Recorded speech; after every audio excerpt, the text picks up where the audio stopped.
Olá, boa noite. Estamos começando aqui mais uma edição do RB Especial. Hoje conosco o advogado Marcos Davi Figueiredo. Atualmente constatamos um cenário político de instabilidade no Brasil. Daí a necessidade de um poder mediador e que garanta os direitos e deveres que estão dispostos na lei. Essa é a missão do Poder Judiciário, mas sua atuação tem passado a gerar debates e levantar dúvidas quanto à lisura de suas ações. Sobre esse assunto, conversando agora com o advogado Marcos Davi Figueiredo, com a participação do meu companheiro de sempre, Ney Gonçalves Dias. Boa noite, Ney. Boa noite, irmão. Você vai ser incumbido de iniciar essa nossa conversa. É um prazer. O nosso ilustre convidado de hoje é um advogado de prestígio, mas ele não é só advogado. Advogado é aquela pessoa que defende ou até acusa outras pessoas do Poder Judiciário. Ele é jurista. O senhor tem dois projetos importantes que se inserem dessa observação que eu fiz, que o senhor não é apenas advogado, mas jurista. Bom, caros ouvintes, é um prazer estar aqui com o doutor Ney Gonçalves Dias, com o irmão Henning. E nós estamos vivendo hoje uma calamidade pública no judiciário. Porque o artigo 35, inciso 1º da Lei Orgânica da Magistratura, ele menciona claramente, desde 79, quando foi elaborada a Lei Complementar 35, que o juiz deve aplicar a lei, seguir regras de hermenêutica jurídica. O que nós temos hoje? Centenas, milhares de decisões judiciais onde os juízes não aplicam a lei. Isso gera o caos, a insegurança jurídica, até para investimentos, porque cada juiz decide subjetivamente. O que é isso? Ele não observa o comando normativo da lei. O que é isso? O verbo da lei. Se a lei diz, não pode fazer tal coisa, e essa lei não é inconstitucional, ele, como juiz, como aplicador da lei, deveria aplicá-la. Mas não é isso que acontece. Hoje nós temos decisões judiciais onde o advogado que representa o seu cliente entrou com uma petição na justiça, bem fundamentada, apresentou as provas, pediu uma tutela antecipada, pediu uma liminar. O juiz, o desembargador, nega sem dizer por quê, em 3 linhas, onde não há relatório, não há fundamento, não há dispositivo. Como há 26 anos eu fiscalizo o judiciário desde 1996, eu criei uma tese que é a seguinte: da sentença ilícita e da sentença ilegal, dos limites e das responsabilidades do juiz no exercício da função jurisdicional, ou seja, o que o juiz pode e o que ele não pode fazer no exercício da função judicante. Essa liberdade dada ao juiz, ela é absoluta? Resposta, não. Ele deve observar os quesitos formais e materiais para a existência da sentença, para a existência do acórdão. Sem isso, não há prestação jurisdicional do Estado. E o juiz pode, em princípio, responder disciplinarmente. Os recursos processuais previstos no ordenamento jurídico vigente, ou seja, notadamente no Código de Processo Civil, como eu sou civilista, existem regras para que a prestação jurisdicional exista. E que regras são essas? Está descrito no artigo 489 do CPC. Quando o ministro Luiz Fux, que elaborou o novo Código de Processo Civil, ele estabeleceu regras para que a sentença exista materialmente.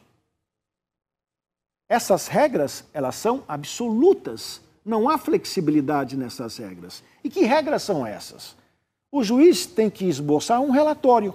O que é um relatório? Um resumo dos fatos do processo. É um resumo dos fatos do processo.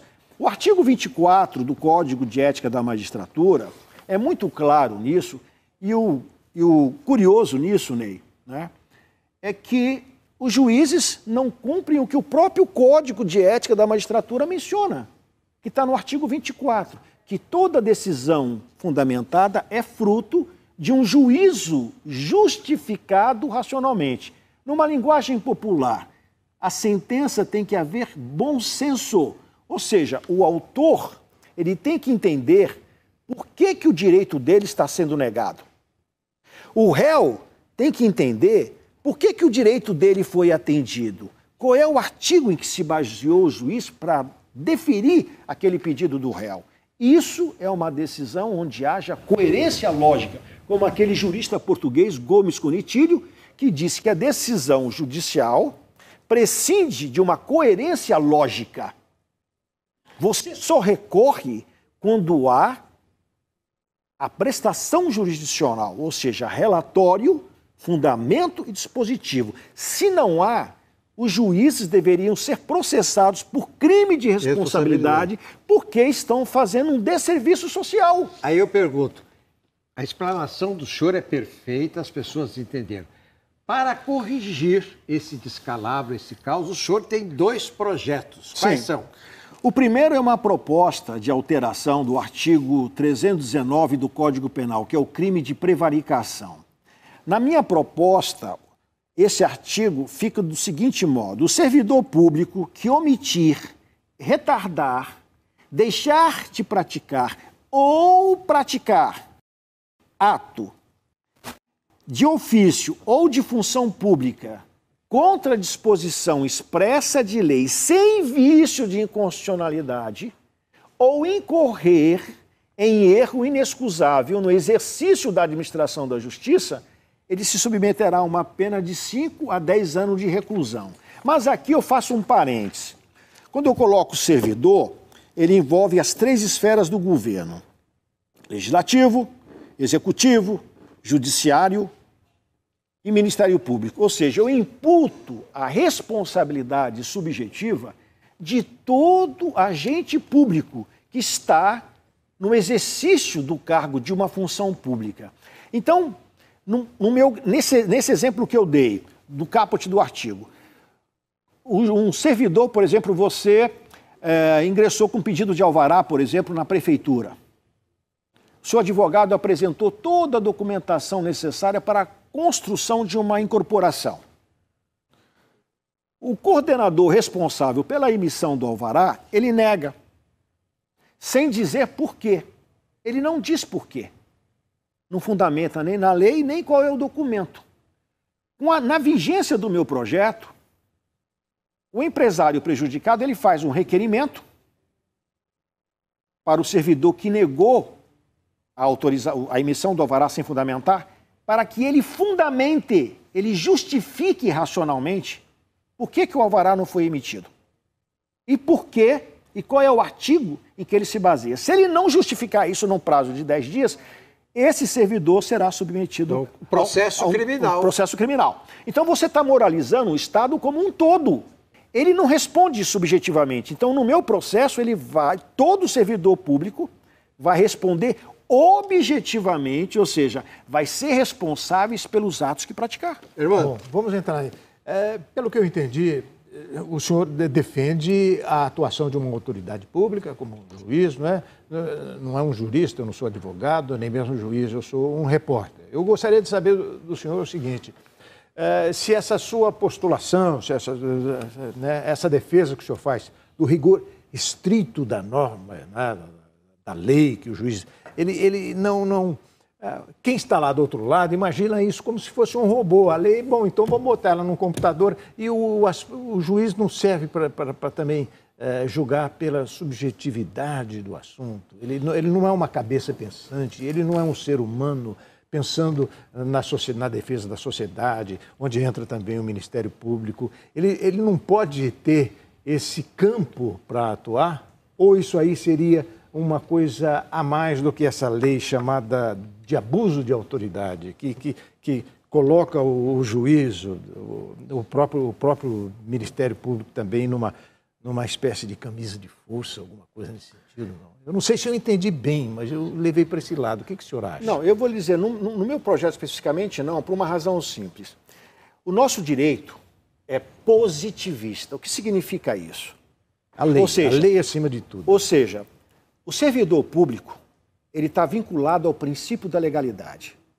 Ou seja, ele deve observar o comando normativo da lei, o verbo da lei. É uma questão simples. Eu vou entrar nessa questão subjetiva que você colocou mais adiante, mas eu preciso deixar isso bem claro. Como todo servidor público ele é concursado, tem conhecimentos técnicos especiais, ele sabe identificar o que é a lei. Por quê? Porque o artigo 5º, inciso 2º da Constituição Federal diz: ninguém será obrigado a fazer ou deixar de fazer alguma coisa senão em virtude de lei. O princípio que rege a administração pública é o quê? É o da legalidade, está no artigo 37 caput da Constituição Federal. Então, o técnico, ele sabe reconhecer o que é uma lei, o que é uma norma, e sabe observar o que é o verbo da norma, o comando na norma, ou seja, o que ele pode e o que ele não pode. As questões subjetivas de hermenêutica jurídica deve haver um juízo justificado racionalmente. Então, observa bem o que está colocado no meu projeto. Quando você for decidir algo que haja questões subjetivas, ela deve apresentar um raciocínio lógico, uma questão de bom senso. Por quê? Kelsen já dizia isso. Direito é bom senso, ou seja, você tem que apresentar algo que as pessoas possam entender, porque a linguagem universal é o quê? É a palavra. Doutor as pessoas Marcos, observam essas eu sei regras. É muito difícil para mim interrompê-lo, mas eu vou precisar fazer isso, que nós temos um intervalo e o senhor vai continuar nesse assunto daqui a pouquinho. Nós voltamos já com essa entrevista muito especial aqui do Dr. Marcos Davi Figueiredo de Oliveira, nosso personagem do RB especial de hoje. Nós voltamos já. Fique conosco.